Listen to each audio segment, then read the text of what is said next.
ನಮಸ್ಕಾರ. ನಮ್ಮ ಅಡುಗೆ ಚಾನೆಲ್ಗೆ ಸ್ವಾಗತ. ಯುಗಾದಿ ಹಬ್ಬ ಅಥವಾ ಉಗಾದಿ ಹಬ್ಬ ಹತ್ತಿರ ಬರ್ತಾ ಇದೆ.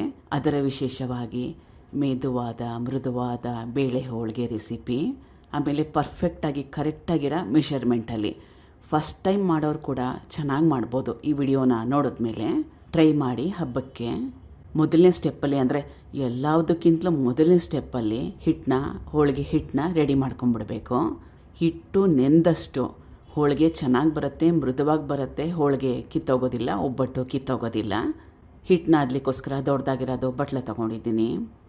1 ಗ್ಲಾಸಷ್ಟು ಚಿರೋಟಿ ರವೆ, ಅದೇ ಗ್ಲಾಸಲ್ಲಿ 1 ಗ್ಲಾಸಷ್ಟು ಮೈದಾ ಹಿಟ್ಟು, ಎರಡೂ ಸೇಮ್ ಪ್ರಪೋರ್ಷನ್ನಲ್ಲಿ 1 ಗ್ಲಾಸು ಚಿರೋಟಿ ರವೆ ಮತ್ತು 1 ಗ್ಲಾಸು ಮೈದಾ ಹಿಟ್ಟು.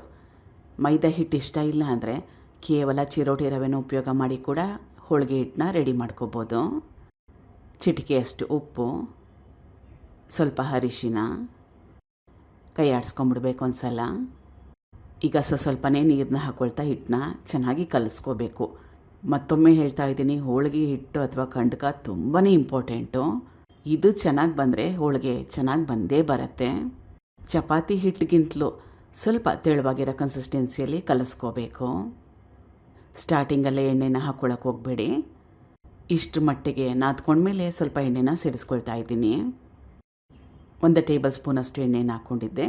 ಎಣ್ಣೆ ಹಾಕ್ಕೊಂಡ್ಮೇಲೆ ಮತ್ತೊಮ್ಮೆ ಚೆನ್ನಾಗಿ ನಾದ್ಕೊಂಬಿಡಬೇಕು. ಈಗ ನಾದಿದ್ದಾಗಿದೆ. 1 ರಿಂದ 2 ಚಮಚದಷ್ಟು ಎಣ್ಣೆನ ಸೇರಿಸ್ಕೊಳ್ತಾ ಇದ್ದೀನಿ. ನಿಮ್ಮ ಹತ್ರ ಸಮಯ ಇದ್ದರೆ ಬೆಳಗ್ಗೆನೇ ಹಿಟ್ಟನ್ನ ರೆಡಿ ಮಾಡಿಕೊಂಡು ಮಧ್ಯಾಹ್ನ ಮಾಡಿಕೊಂಡ್ರೆ ಮತ್ತಷ್ಟು ಚೆನ್ನಾಗಿ ಬರುತ್ತೆ. ಇದನ್ನು ರೆಸ್ಟ್ ಮಾಡೋಕ್ಕೆ ಬಿಡಬೇಕು. ಕಡಿಮೆ ಅಂದರೆ ತುಂಬಾ ಕಡಿಮೆ ಸಮಯನೇ ಇಲ್ಲ ಅಂದರೆ ಅರ್ಧ ಗಂಟೆ ನೆನೆಸ್ಕೊಂಡ್ರೆ ಸಾಕಾಗುತ್ತೆ. ಅಥವಾ ನಿಮ್ಮ ಹತ್ರ ಸಮಯ ಇದ್ದರೆ 2 ರಿಂದ 3 ಗಂಟೆಗಳ ಕಾಲ ನೆನೆಸ್ಕೊಂಡ್ರೆ ಒಳ್ಳೆಯದು. ಇದು ನೆನೆಯಷ್ಟರಲ್ಲಿ ಇದಕ್ಕೆ ಸ್ಟಫಿಂಗ್ನ ರೆಡಿ ಮಾಡ್ಕೊಳ್ಳೋಣ. ಇದು ತೊಗರಿ ಬೇಳೆ 1.5 ಗ್ಲಾಸಷ್ಟು ಅಥವಾ ಸುಮಾರು 300 ಗ್ರಾಮ್ಸಷ್ಟಿದೆ. ಹೇಳಿರೋ ಕ್ವಾಂಟಿಟಿಯಲ್ಲಿ ಮಾಡಿಕೊಂಡ್ರೆ 10 ಹೋಳಿಗೆಗಳು, ಅಂದರೆ ಮೀಡಿಯಮ್ ಸೈಜ್ 10 ಹೋಳಿಗೆಗಳನ್ನ ಮಾಡ್ಕೋಬೋದು. ತೊಗರಿ ಬೇಳೆನ 1 ರಿಂದ 2 ಸಲ ಚೆನ್ನಾಗಿ ತೊಳಿಬೇಕು, ಕ್ಲೀನ್ ಮಾಡ್ಕೋಬೇಕು.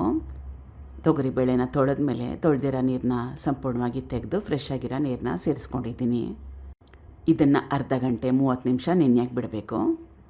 ಸುಮಾರು 7 ರಿಂದ 8 ಗ್ಲಾಸಷ್ಟು ನೀರನ್ನ ಕಾಯಕ್ಕೆ ಇಟ್ಕೊಂಡಿದ್ದೆ. ನೀರು ಚೆನ್ನಾಗಿ ಕಾದಿದೆ. ಈ ರೀತಿ ಚೆನ್ನಾಗಿ ಕುದೀತಾ ಇರಬೇಕು.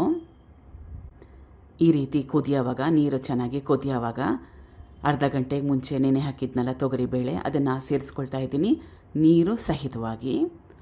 1 ಟೇಬಲ್ ಸ್ಪೂನಷ್ಟು ಎಣ್ಣೆ, ಇಷ್ಟ ಇದ್ದರೆ ಸ್ವಲ್ಪ ಅರಿಶಿನ ಕೂಡ ಹಾಕೋಬೋದು. ಬೇಳೆ ಬೇಯೋವಾಗ 1 ಟೊಮೆಟೊ ಕೂಡ ಸೇರಿಸ್ಕೊಳ್ತಾ ಇದ್ದೀನಿ, ದೊಡ್ಡದಾಗಿರೋ 1 ಟೊಮೆಟೊ. ಸುಮಾರು 2 ರಿಂದ 3 ನಿಮಿಷ ಈ ನೀರಲ್ಲಿ ಬಿಟ್ಟರೆ ಸಾಕಾಗುತ್ತೆ, ಟೊಮೆಟೊ ಮೆತ್ತಗಾಗುತ್ತೆ. ಇದನ್ನು ನಾವು ಹೋಳಿಗೆ ಸಾರು ಮಾಡಲಿಕ್ಕೆ ಉಪಯೋಗ ಮಾಡ್ಬೋದು. 5 ನಿಮಿಷ ಆದಮೇಲೆ ಟೊಮೆಟೊ ಹಾಕಿದ್ನಲ್ಲ ಅದನ್ನು ತೆಕ್ಕೊಳ್ತಾ ಇದ್ದೀನಿ. ಈಗ ತೊಗರಿಬೇಳೆ ಚೆನ್ನಾಗಿ ಮೆತ್ತಗಾಗಬೇಕು, ಅಲ್ಲಿವರೆಗೂ ಬೇಯಿಸ್ಕೋಬೇಕು. ಸುಮಾರು ಅರ್ಧ ಗಂಟೆ ಬೇಕಾಗುತ್ತೆ ಮೀಡಿಯಮ್ ಫ್ಲೇಮ್ನಲ್ಲಿ. ಈಗ ತೊಗರಿಬೇಳೆ ಚೆನ್ನಾಗಿ ಬೆಂದಿದೆ, ಮೆತ್ತಗಾಗಿದೆ ನೋಡಿ. ಈ ರೀತಿ ಮಾಡಿದ್ರೆ ಗೊತ್ತಾಗತ್ತೆ. ಗ್ಯಾಸ್ ಸ್ಟವ್ನ ಆಫ್ ಮಾಡಿಕೊಂಡು ತೊಗರಿಬೇಳೆ ಮತ್ತು ಕಟ್ಟನ್ನು ಬೇರೆ ಬೇರೆ ಮಾಡ್ಕೋಬೇಕು. ಹೋಳಿಗೆ ಸಾರಿನ ರೆಸಿಪಿ ಮುಂದಿನ ವಿಡಿಯೋಲಿ ತೋರಿಸ್ಕೊಡ್ತೀನಿ.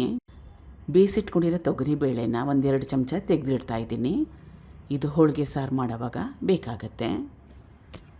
ಮತ್ತೊಮ್ಮೆ ಮುಂದಿನ ಸ್ಟೆಪ್ಪಲ್ಲಿ ಬಾಣಲೆ ಇಟ್ಕೊಂಡಿದ್ದೀನಿ, ಪಾತ್ರೆ ಕೂಡ ಇಟ್ಕೋಬೋದು. ಬೆಲ್ಲ 1.5 ಗ್ಲಾಸಷ್ಟು. ಎಷ್ಟು ತೊಗರಿಬೇಳೆನ ಉಪಯೋಗ ಮಾಡಿದ್ನಲ್ಲ ಸೇಮ್ ಕ್ವಾಂಟಿಟಿಯಲ್ಲಿ ಬೆಲ್ಲನ ಉಪಯೋಗ ಮಾಡ್ತಾಯಿದ್ದೀನಿ. ಇದಕ್ಕೆ ಸ್ವಲ್ಪ ಕೂಡ ನೀರನ್ನ ಹಾಕ್ಕೊಳಕ್ಕೆ ಹೋಗಬಾರ್ದು.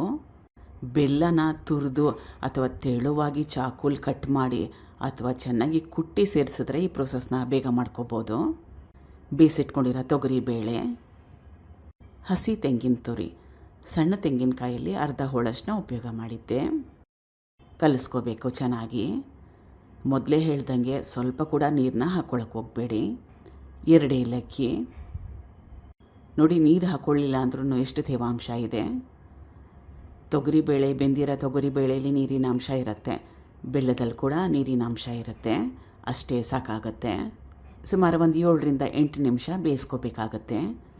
ನೀರಿನ ಅಂಶ ಸ್ವಲ್ಪ ಕಡಿಮೆ ಆಗಬೇಕು.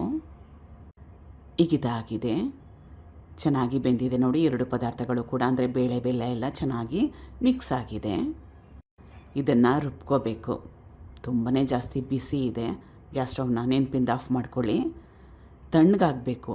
ಬೇಗನೆ ತಣ್ಣಗಾಗಬೇಕನ್ನಂಗಿದ್ರೆ ಫ್ಯಾನ್ ಕೆಳಗೆ ಇಟ್ಕೋಬೋದು. ಬಿಸಿ ಇದ್ದಾಗೇ ಮಿಕ್ಸಿಗೆ ಹಾಕ್ಕೊಳಕ್ಕೆ ಹೋಗಬೇಡಿ. ಈಗ ಬೇಳೆ ಬೆಲ್ಲ ಬೇಯಿಸಿಟ್ಕೊಂಡಿದ್ನಲ್ಲ, ಅದು ತಣ್ಣಗಾಗಿದೆ. ರುಬ್ಕೊಳ್ತಾ ಇದ್ದೀನಿ. ರುಬ್ಕೋಬೇಕು. ರುಬ್ಲಿಕ್ಕೆ ಕೂಡ ನೀರನ್ನ ಸ್ವಲ್ಪ ಕೂಡ ಹಾಕ್ಕೊಳಕ್ಕೆ ಹೋಗಬಾರ್ದು. ಮನೇಲಿ ಒರಳಿದ್ರೆ ಒರಳಲ್ಲೇ ರುಬ್ಕೊಳ್ಳಿ. ಅಥವಾ ಮಿಕ್ಸಿಯಲ್ಲಿ ರುಬ್ಕೊಳ್ಳಂಗಿದ್ರೆ ಪದೇ ಪದೇ ಮಿಕ್ಸಿ ಜಾರ್ ಕ್ಯಾಪ್ನ ತೆಗೆದು ಒಂದೆರಡು ಸಲ ಕಲಸಿ ರುಬ್ಲಿಕ್ಕೆ ಕಷ್ಟ ಆಗುತ್ತೆ, ಇಲ್ಲ ಅಂತಲ್ಲ. ಸ್ವಲ್ಪ ಪದೇ ಪದೇ ಕಲಸಿ ಮಿಕ್ಸಿನ ಹಾಕ್ಕೊಂಡ್ರೆ ನುಣ್ಣಗೆ ರುಬ್ಕೋಬೋದು. ರುಬ್ಬಿದ್ದಾಗಿದೆ. ಪರ್ಫೆಕ್ಟಾಗಿರೋ ಕನ್ಸಿಸ್ಟೆನ್ಸಿ. ಮಿಕ್ಕಿರ ಬೇಳೆ ಬೆಲ್ಲ ಬೇಯಿಸಿಟ್ಕೊಂಡಿರೋದು ಕೂಡ ಸೇಮ್ ಪ್ರೊಸೆಸ್ನ ಫಾಲೋ ಮಾಡಬೇಕು. ಈಗ ಹೂರಣ ಅಥವಾ ಸ್ಟಫಿಂಗು ರೆಡಿಯಾಗಿದೆ. ಹೋಳಿಗೆ ಹಿಟ್ಟು ಕೂಡ ಸುಮಾರು 1-2 ಅವರ್ ನೆನೆ ಹಾಕಿದ್ದೆ. ಚೆನ್ನಾಗಿ ನಾದ್ಕೋಬೇಕು. ಕಡಿಮೆ ಅಂದರೆ ಈ ಸ್ಟೇಜಲ್ಲಿ ಚೆನ್ನಾಗಿ ನಾದ್ಕೊಳ್ಳೋದು ತುಂಬಾ ಮುಖ್ಯ. ಕಡಿಮೆ ಅಂದರೆ 5 ನಿಮಿಷ ಆದರೂ ನಾದ್ಕೋಬೇಕು. ನೋಡಿ, 5 ನಿಮಿಷ ನಾದ್ಕೊಂಡ್ಮೇಲೆ ಎಷ್ಟು ಪರ್ಫೆಕ್ಟಾಗಿ ಮೃದುವಾಗಿದೆ. ಹೂರಣನೂ ರೆಡಿಯಾಗಿದೆ. ಹೋಳಿಗೆ ಹಿಟ್ಟು ಕೂಡ ರೆಡಿಯಾಗಿದೆ. ನಾನು ಪ್ಲಾಸ್ಟಿಕ್ ಕವರ್ ಮೇಲೆ ಹೋಳಿಗೆನ ತಟ್ಕೊಳ್ತಾ ಇದ್ದೀನಿ. ನಿಮ್ಗೆ ಯಾವ್ದು ಅನುಕೂಲ ಅಂದರೆ ಬಾಳೆ ಎಲೆ ಅಥವಾ ಹೋಳಿಗೆ ಪೇಪರ್ ಅಂತ ಬರುತ್ತಲ್ಲ, ಅದರ ಮೇಲೆ ಯಾವುದ್ರ ಮೇಲೆ ಬೇಕಾದರೂ ನೀವು ಮಾಡ್ಕೋಬೋದು. ನನಗೆ ಪ್ಲಾಸ್ಟಿಕ್ ಕವರ್ ಮೇಲೆ ಮಾಡ್ಕೊಳ್ಳೋದು ಸುಲಭ ಅನಿಸುತ್ತೆ. ನನಗೆ ಅದರಲ್ಲಿ ಕಂಫರ್ಟಬಲ್ಲು. ಪ್ಲಾಸ್ಟಿಕ್ ಕವರ್ ಮೇಲೆ ಸ್ವಲ್ಪ ಎಣ್ಣೆನ ಹಚ್ಕೋಬೇಕು. ಹೋಳಿಗೆ ಹಿಟ್ಟನ್ನ ಜಾಸ್ತಿ ಉಪಯೋಗ ಮಾಡೋಕ್ಕೆ ಹೋಗಬೇಡಿ. 1 ಪೋರ್ಷನ್ನು ಹೋಳಿಗೆ ಹಿಟ್ಟು ತೊಗೊಂಡ್ರೆ 2 ಭಾಗದಷ್ಟು ಹೋಳಿಗೆ ಹೂರಣ ಇರಬೇಕು. ಕೈಯಲ್ಲೇ ಸ್ವಲ್ಪ ಸ್ಪ್ರೆಡ್ ಮಾಡಿಕೊಂಡು ದೊಡ್ಡ ಲಿಂಬೆಹಣ್ಣು ಗಾತ್ರ ಅಥವಾ ಸಣ್ಣ ಮೂಸಂಬಿ ಗಾತ್ರದಷ್ಟು ಹೂರಣ. ಇದು ತುಂಬಾ ಸಿಂಪಲ್ಲಾಗಿರೋ ಮೆಥಡು. ಈ ಮೆಥಡಲ್ಲಿ ಈ ರೀತಿಯಾಗಿ ಹೂರಣ ಹೋಳಿಗೆ ಹಿಟ್ಟನ್ನ ಕವರ್ ಮಾಡಿ ಯಾರು ಬೇಕಾದರೂ ಮಾಡ್ಬೋದು. ಎಕ್ಸ್ಟ್ರಾ ಮೈದಾ ಹಿಟ್ಟಿದ್ರೆ ತೆಗೆದುಬಿಡಬೇಕು. ಕೈಯಲ್ಲೇ ಸ್ವಲ್ಪ ಸ್ಪ್ರೆಡ್ ಮಾಡ್ಕೋಬೇಕು. ಸ್ಪ್ರೆಡ್ ಮಾಡ್ಕೊಂಡ್ಮೇಲೆ ಇದ್ರ ಮೇಲೆ ಮತ್ತೊಂದು ಪ್ಲಾಸ್ಟಿಕ್ ಕವರು. ಈ ಸ್ಟೆಪ್ನ ಫಾಲೋ ಮಾಡೋದ್ರಿಂದ ತುಂಬಾ ಪರ್ಫೆಕ್ಟಾಗಿರೋ ಫಿನಿಷಿಂಗಲ್ಲಿ ಹೋಳಿಗೆ ಒಬ್ಬಟ್ಟು ಬರುತ್ತೆ. ಬೆರಳು ಮಾರ್ಕ್ ಕೂಡ ಬರಲ್ಲ. ಈ ರೀತಿ ಮೇಲ್ಗಡೆ ಒಂದು ಪ್ಲಾಸ್ಟಿಕ್ ಕವರ್ ಹಾಕ್ಕೊಳ್ಳೋದ್ರಿಂದ. ಆಮೇಲೆ ಎಷ್ಟು ತೆಳುವಾಗಿ ಬೇಕೋ ಅಷ್ಟು ತೆಳುವಾಗಿ ಮಾಡ್ಕೋಬೋದು. ಮೇಲ್ಗಡೆ ಇರೋ ಕವರು ತೆಗೆದುಬಿಡಬೇಕು. ಹೆಂಚು ಚೆನ್ನಾಗಿ ಕಾದಿದೆ. ಹೋಳಿಗೆನ ಮಾಡ್ಕೊಳ್ಳೋವಾಗ ಮೀಡಿಯಮ್ ಫ್ಲೇಮ್ ಇಟ್ಕೊಳ್ಳಿ, ಲೋ ಫ್ಲೇಮ್ ಬೇಡ. ಲೋ ಫ್ಲೇಮ್ನಲ್ಲಿ ತುಂಬಾ ಹೊತ್ತು ಬೇಯಿಸ್ಕೊಂಡ್ರೆ ಹೋಳಿಗೆ ಗಟ್ಟಿಯಾಗೋ ಚಾನ್ಸಸ್ ಇರುತ್ತೆ. ಮೀಡಿಯಮ್ ಫ್ಲೇಮ್ ಸಾಕಾಗುತ್ತೆ. ಎಣ್ಣೆ ಹೋಳಿಗೆ ಬೇಯಿಸ್ಲಿಕ್ಕೆ ಎಣ್ಣೆನ ಹಾಕ್ಕೊಳ್ಳಿ. ತಿನ್ನೋವಾಗ ತುಪ್ಪ ಉಪಯೋಗ ಮಾಡಬೇಕು. ಹೋಳಿಗೆನ ಬೇಯಿಸೋವಾಗ ತುಪ್ಪದ ಅವಶ್ಯಕತೆ ಏನಿಲ್ಲ. ಒಂದು ಕಡೆ ಚೆನ್ನಾಗಿ ನೋಡಿ, ಎಲ್ಲ ಕಡೆ ಬೇಯಬೇಕು. ಮೇಲ್ಗಡೆ ಇರೋ ಹಿಟ್ಟು ಹೋಳಿಗೆ ಹಿಟ್ಟು ಬೆಂದ ಮೇಲೆ ಗೊತ್ತಾಗುತ್ತೆ. ಆ ರೀತಿ ಚೆನ್ನಾಗಿ ಗೊತ್ತಾದ ಮೇಲೆ ತಿರುವಾಕೋಬೇಕು. ಚೆನ್ನಾಗಿ ಉಬ್ಬುತ್ತೆ ಕೂಡ ಕರೆಕ್ಟಾಗಿ ಮಾಡಿಕೊಂಡ್ರೆ. ಈಗಿದಾಗಿದೆ. 2 ಕಡೆ ಚೆನ್ನಾಗಿ ಬೇಯಿಸ್ಕೋಬೇಕು. ಒಂದು ಹೋಳಿಗೆ ಆಗಲಿಕ್ಕೆ 1ರಿಂದ 1.5 ನಿಮಿಷ ಸಾಕಾಗುತ್ತೆ. ತುಪ್ಪ ಹಾಲಿನ ಜೊತೆಗೆ ಸರ್ವ್ ಮಾಡಿದ್ದೀನಿ. ಟ್ರೈ ಮಾಡಿ ನೋಡಿ. ಯುಗಾದಿ ಹಬ್ಬಕ್ಕೆ ಇದೇ ಮೆಥಡಲ್ಲಿ ಟ್ರೈ ಮಾಡಿ. ಕರೆಕ್ಟಾಗಿ ಚೆನ್ನಾಗಿ ಬಂದೇ ಬರುತ್ತೆ. Thank you for watching. ಧನ್ಯವಾದಗಳು.